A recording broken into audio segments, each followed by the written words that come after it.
So hello and welcome to the DAS Environment Network YouTube series of interviews. Today we're welcoming Stella Lord from St. Paul's Anglican Church on Barrington Street in Halifax. Stella has a PhD in sociology. And Stella, welcome and thank you for agreeing to do this little interview today. Welcome. And on November the 19th, Stella, at the gathering for the DAS Environment Network, you spoke about this painting that's on the screen here. Right.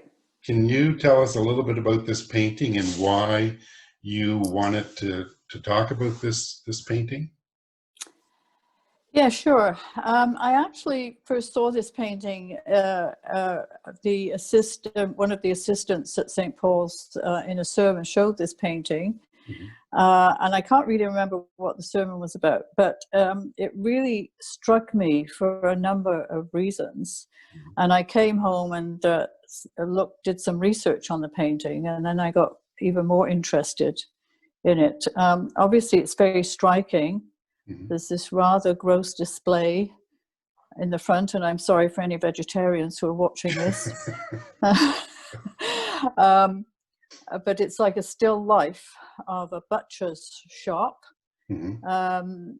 To the right of the painting, you can see a man bending down, putting water into the wine.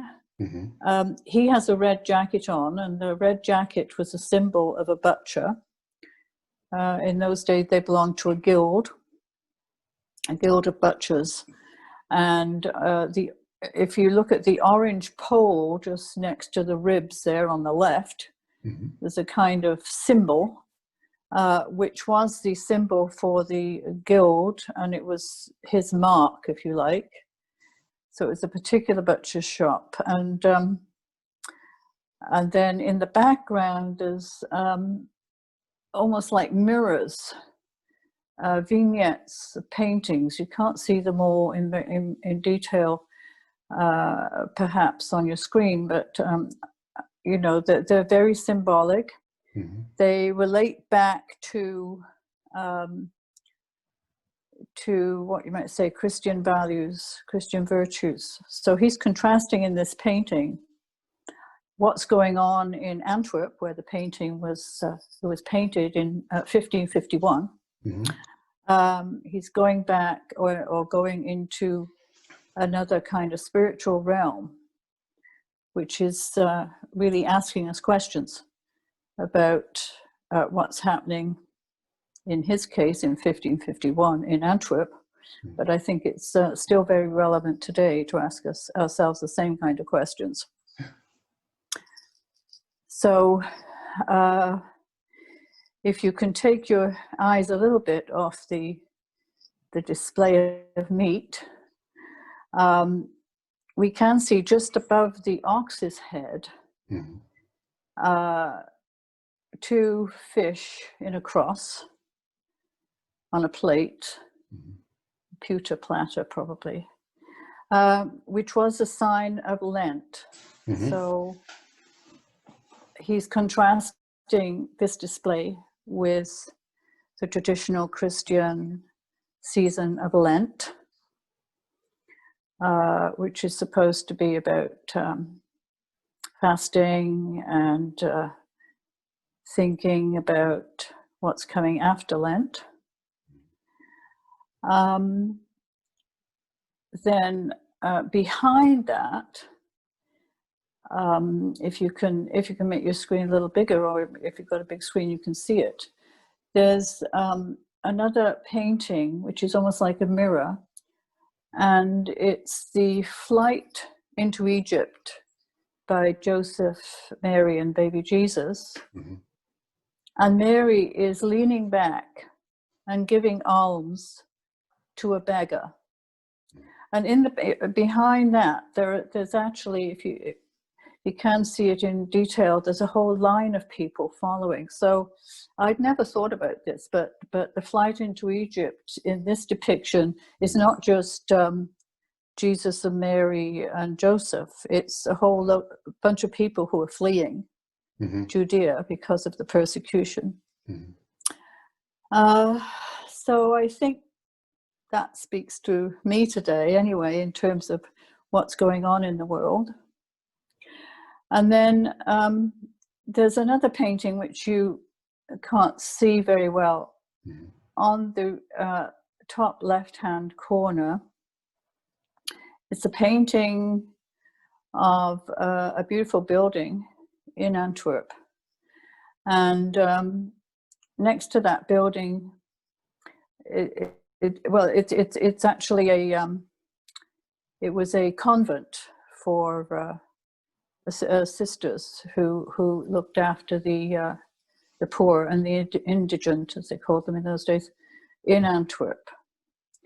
Now, over on the right-hand corner, near the roof, there's a sign. And that is a sign telling the world that the convent is for sale.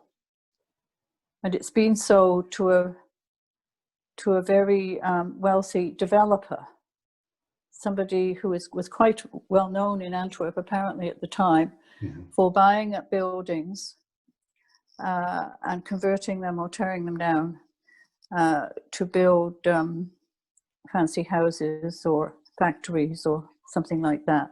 Or and condominiums? Condominiums, maybe, yes, right. And evicting the tenants, of course. In this case, the building for sale is the convent. So this is telling us, I think, in the front is the whole issue of overconsumption, and you might say greed. Mm-hmm. The, sins of the flesh, if you like. Yeah.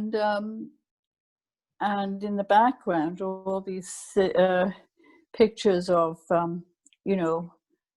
what's going on, what should be going on. And the contrast with what we should be doing is caring for the poor. Mm-hmm. So that's the context of the painting. If you look at the historical context that when it was painted, it was 1551 mm-hmm.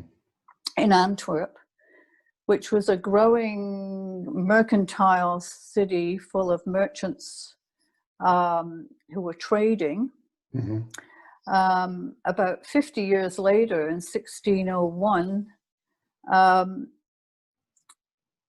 Amsterdam, not Antwerp, but Amsterdam, which wasn't too far away, and which is where actually Peter Itzern was from, mm-hmm.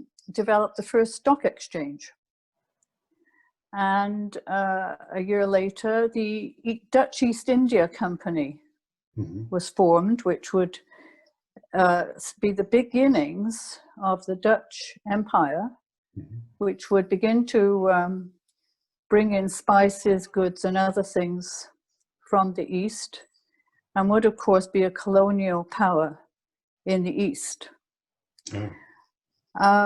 Anyway, you might also want to know where this wealth came from. Mm. That was the other thing that I found out about the history of this painting. Mm-hmm. At the time it was painted, it had just become a Spanish protectorate by order of the Pope.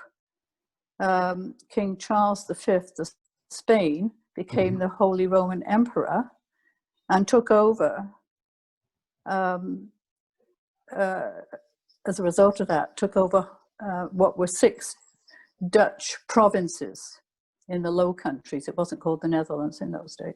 Mm. But the Dutch were very good traders. They were very good merchants even before that. But so they got their wealth. Mm-hmm. The Dutch and the Low Countries became very wealthy because of the wealth that Spain and the Spanish aristocracy and upper class, you might say now, but were putting money into Holland, or as it became the Netherlands. Mm-hmm. And where did they get their money from? Well, we think of 1551. Mm-hmm. Look at 50 years earlier.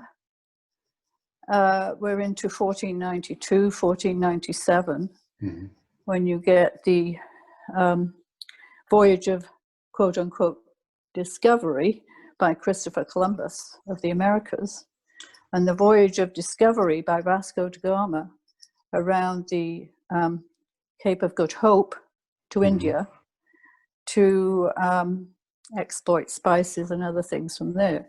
But it's the Americas that became the source of wealth for the Spanish and the Portuguese empires as they were beginning to develop in those days, and the exploitation of gold and silver, especially by the conquistadors in Central and South America, flowed through Spain, and a lot of it went to the Netherlands.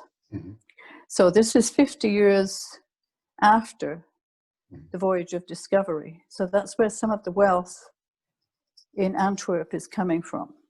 Now, I don't know whether Peter Aertsen was, you know, thinking contextually in those terms, but looking back at history, we can see where that wealth was coming from and how it ended up in the building, first initially, of the Dutch Empire, soon to be followed within probably another 50 years in the middle 1600s, early 1700s, of course, by people we know well, the British, who defeated Spain and took over some of those trade routes. So it's a meaningful history. And the other thing here, in terms of what I wanted to link, was not only the message that Peter Aertsen is trying to convey in the actual painting, and for us to think about that, but for us to think about the historical context, that here we are on the cusp of capitalism, really, at this time, and where that is leading us to on a much larger scale. I mean, there was devastation of the Americas, that's for sure, and the people who lived there, many of whom were wiped out, as we know. And now we have devastation of the environment, and what that means for the whole world in terms of climate change and other things that are going on. So that's why it spoke to me, I guess, you know, given my sociological, political science background. But I think it has this dual message of a very kind of personal message about our own personal behavior in terms of how we're treating the people in the city that we're living in and what we're doing about it, or the cities where we're living in, and also a broader historical context in terms of, you know, where we're going globally in a kind of capitalist society which is built on exploitation. So what you're relating a lot of what's going on in the painting in regards to the land aspect of it to what's going on in Halifax today in regards to... Well, in part, for sure, yes. The growing number of homeless in Halifax, you know, it's grown from about 150 3 years ago, to over 500 today who are homeless. And we know that has been a huge issue during the pandemic for governments and for the charities and non-profit organizations who try to help the homeless. In the midst of a lot of development and, you know, condo building and apartments being bought up. I hear about them on a daily basis. I happen to, you know, be involved in an anti-poverty group that is made up of people, agencies that are trying to serve and advocate for people in low income, and are hearing about evictions every single day. It's hard. But there is a lot of messages going on in this. The one that spoke to me, I think, the most is what you were talking about, the land, the nuns losing their land and it being sold off to developers and what's going on in Halifax today. But also what really spoke to me was, I think that a lot of times, especially what's gone on in the last few years with immigrants, is that a lot of times the picture of the Holy Family fleeing A lot of times Yeah. we forget that Jesus was an immigrant, and Mary and Joseph were immigrants in a foreign land. And a lot of times that, you know, and it's such a slight message, because what I said to you before was that as a vegetarian, my first thought was, how grotesque is this picture with the ox head on the table? Right. But then when you see the story in the background of the family fleeing, and how often we do forget that story of the family being, of themselves being immigrants. So Yes, and increasingly fleeing. I mean, not just for, you know, the political situations and violence and ethnic violence and racial violence and all those things, but increasingly people are fleeing because of climate change. yeah. You know, that's causing a lot of stress and pressure on land in certain areas, particularly of Africa, and so on. And that lies a lot behind, you know, the environmental degradation of countries where people, you know, there's famines and people can't grow things anymore. The desert is extending and this kind of thing. So we're going to see, I think, more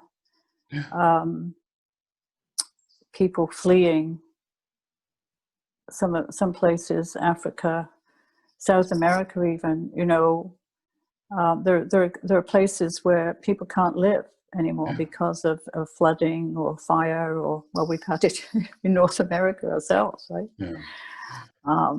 We can turn around and rebuild, but you know, many people who are living on